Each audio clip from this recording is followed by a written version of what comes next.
Hello everyone, welcome back once again. So if you're a qualified teacher who is looking for a fresh start abroad, then you might want to pay attention to this one. New Zealand is currently hiring teachers, and guess what? They're actually paying you to move in 2025. So now before we get into the step-by-step process, let's quickly talk about why New Zealand is such a great destination for teachers. So first of all, the salary is so amazing and really good. You know, you're entitled to earn between 52,000 and 90,000 New Zealand dollars a year depending on your experience. Plus you get up to 15,000 New Zealand dollars for relocation and retention bonuses. And I think that's a whole lot of money to support your move and help you settle in there. So teachers also enjoy a great work-life balance. You'll be working around 40 hours a week, plus plenty of personal time for yourself and your family. New Zealand is also known for being welcoming and a very strong multicultural environment. So you will definitely meet people from different backgrounds and professions, and you won't feel isolated. You will actually feel part of the growing international community. So talking about the application process, is now easier from the teacher registration to the visa registration. Everything is more straightforward now, and you can move in with your family, and your kids can even attend local schools for free while you teach. So in this video, I'm going to take you through the step-by-step process, how to apply, what documents you will need, and how to successfully start your teaching career in New Zealand. If you're new to this channel, I'm your Brani as always. On this channel, we share valuable information about traveling, studying, working, conferences, and every tips and opportunities that you need to help build your career abroad. So let's get in. So now let's go over how to become a registered teacher in New Zealand. The process has been categorized into two. First of all, you get your qualification recognized and you register with the Teaching Council in New Zealand. So to get our qualification recognized, we need to be assessed by the New Zealand Qualification Authority. And for the assessment, we get on to Google and search for NZQA assessment for teachers.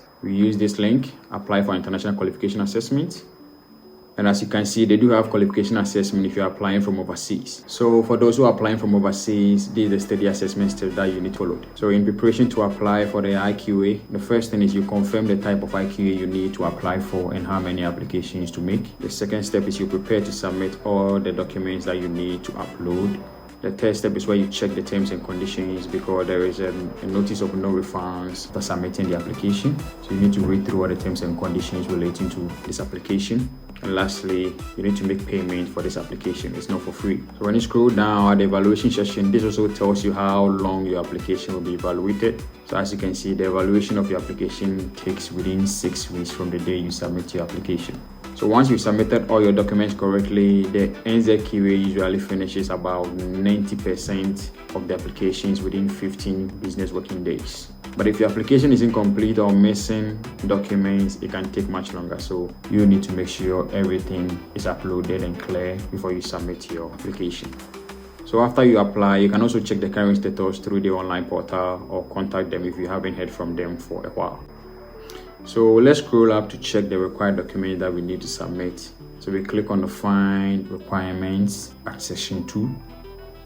So on this page, you'll find information on the acceptable format files and documents you need to submit and the examples of the acceptable documents. You scroll down, you'll find a demonstrated video which is giving you or showing the guidelines on the type of document that you are required to submit in your application. To not make any mistake, just spend 2 minutes of your time to just watch how they want your documents to be before you start the application process. So I've already put together the summary of all the required documents for those applying from overseas, and I will leave the file in the description box below so you can download it. It will help make your application process much easier. So with this session, you need to ensure that the documents you are submitting has to be clear and it has to be in good quality. It has to be very easy to be read and also contain the full content of information that they require. So in all, they want to ensure that your document that you are presenting to them is authentic. So you're also required to scan a high quality document. That means it's supposed to be clear in color but not black and white.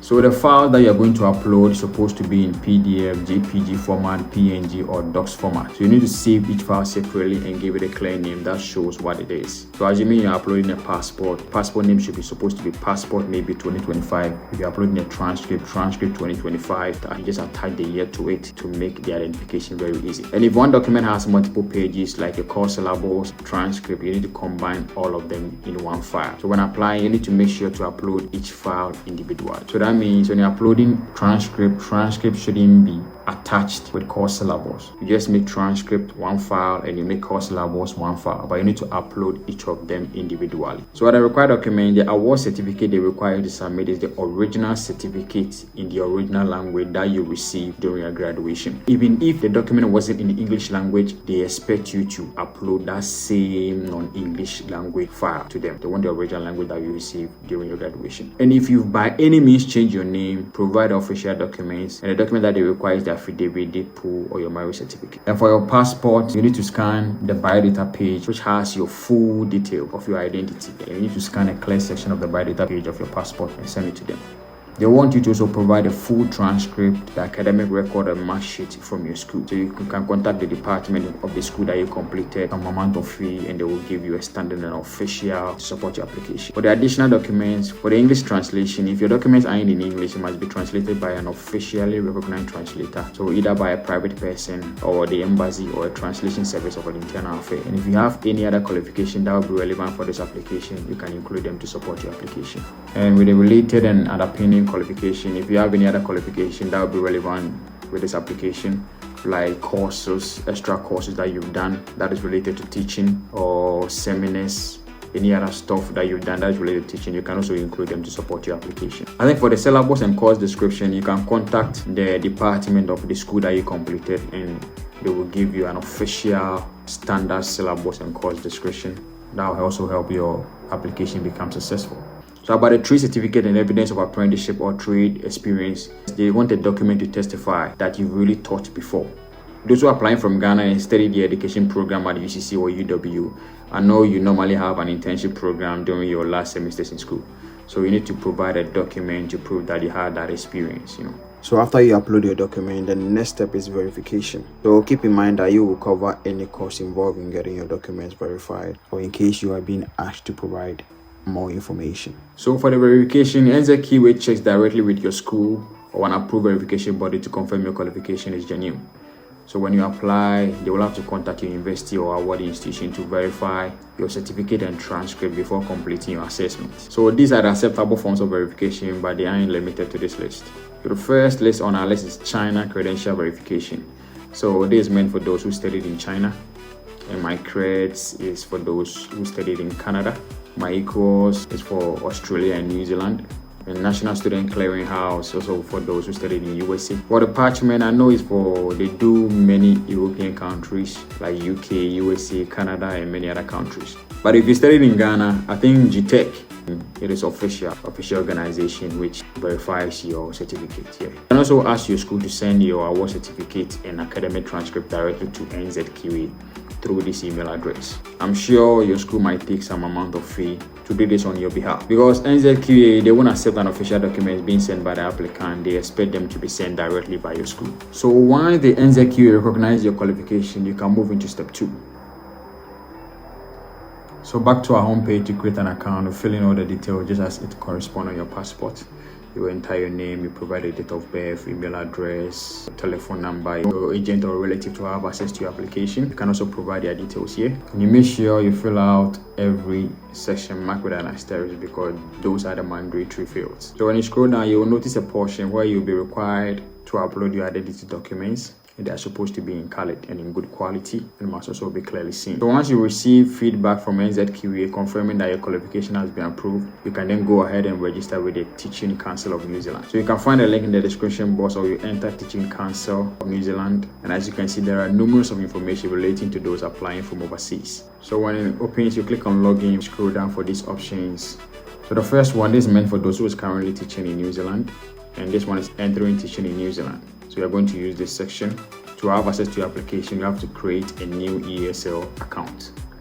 And this is where you will upload your certificate, your police clearance. Once you've uploaded everything, you will then make a payment of 32 New Zealand dollars to complete this application. Once you are registered, you can start applying for teaching jobs through Gazette Education Government, teachgovernment.nz, educationgovernment.nz, LinkedIn, Seek as well.